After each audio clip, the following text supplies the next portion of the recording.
Uniform civil code UCC पर BSP की क्या प्रतिक्रिया है, उसके संबंध में बीएसपी का ये कहना है कि यहाँ विशाल आबादी वाले अपने भारत देश में हिंदू, मुस्लिम, सिख, ईसाई, पारसी व बौद्ध आदि इन विभिन्न धर्मों को मानने वाले लोग रहते हैं, जिनके हर मामले में रहन सहन व जीवन शैली आदि के अपने अलग अलग से तौर तरीके, नियम एवं रस्म रिवाजें हैं, जिसे नज़रअंदाज नहीं किया जा सकता है। लेकिन वहीं दूसरी तरफ ये बात भी काफ़ी हद तक सोचने वाली है कि यदि यहाँ सभी धर्मों के मानने वाले लोगों पर हर मामले में एक समान कानून लागू होता है तो उससे देश कमज़ोर नहीं बल्कि मजबूत ही होगा। साथ ही लोगों में आपसी सांप्रदायिक सद्भाव व भाईचारा आदि भी पैदा होगा। ये बात भी कई हद तक सही है, जिसे खास ध्यान में रखकर ही भारतीय संविधान की धारा 44 में समान सिविल संहिता यानी कि यूनिफॉर्म सिविल कोड यूसीसी को बनाने पर प्रयास वर्णित है, उसका जिक्र किया गया है। लेकिन इसे जबरन थोपने का प्रावधान बाबा साहब डॉक्टर भीमराव अंबेडकर के संविधान में निहित नहीं है और इसके लिए जागरूकता व आम सहमति को श्रेष्ठ माना गया है, जिस पर अमल न करके अब इसकी आड़ में संकीर्ण स्वार्थ की राजनीति करना देश हित में सही नहीं है, जो इस समय की जा रही है। क्योंकि संविधान की धारा 44 में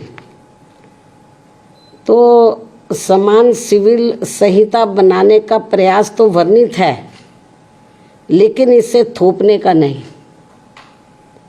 इसलिए इन सब बातों को खास ध्यान में रखकर ही तब फिर बीजेपी को देश में यूसीसी को लागू करने के लिए कोई कदम उठाना चाहिए था।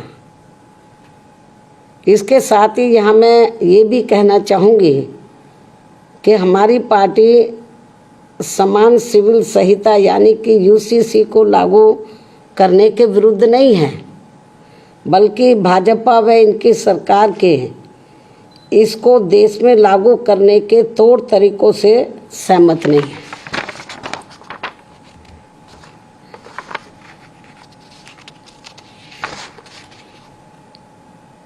जिसमें सर्वधर्म हिताय व सर्वधर्म सुखाय की नहीं, बल्कि इसकी आड़ में इनकी संकीर्ण स्वार्थ की राजनीति ज़्यादा देखने को मिल रही है, जो उचित नहीं है। जबकि इससे ऊपर उठकर तब सरकार को इसे लागू करना चाहिए तथा ना ही इसमें कोई धार्मिक पक्षपात होना चाहिए। और यदि भाजपा सरकार ऐसा कुछ करती है तो तब फिर हमारी पार्टी इस मामले में अपना कोई सकारात्मक रुख अपनाएगी, वरना हमारी पार्टी इसका विरोध करेगी। जबकि देश व जनहित में सही तो ये होगा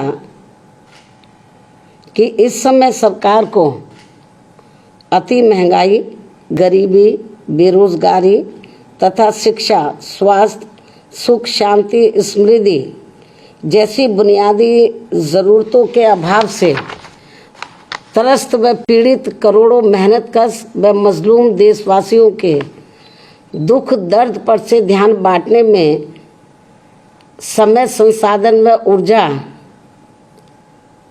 बर्बाद करने की बजाय उनसे मुक्ति पाने पर ध्यान देना चाहिए। जिन समस्याओं से ये लोग, देश की आम जनता त्रस्त है, पीड़ित है, दुखी है, लेकिन इस ओर ध्यान नहीं जा रहा है। इससे ऐसा लगता है कि बीजेपी व इनकी सरकार तो इन सब कमियों पर से देश की जनता का ध्यान बांटने के लिए तो ये आम चर्चा है कि अब ये लोग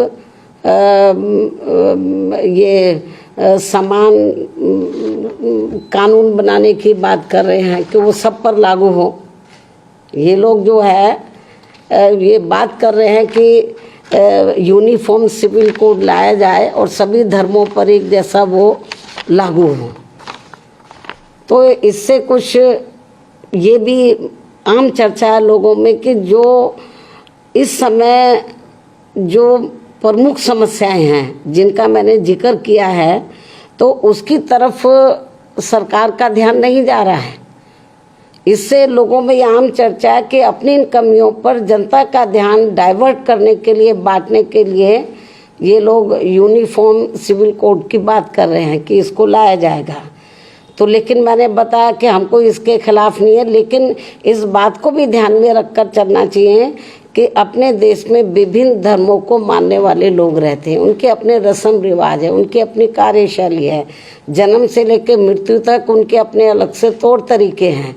तो जब ये कानून बनाए, इन सब चीज़ों को भी इनको ध्यान में रखकर चलना चाहिए। तो ये भी मेरा इनको ये कहना है, बीजेपी को, इनकी केंद्र की सरकार को। इस खास सलाह के साथ ही अब मैं अपनी बात यहीं समाप्त करती हूँ। धन्यवाद। जय भीम व जय भारत।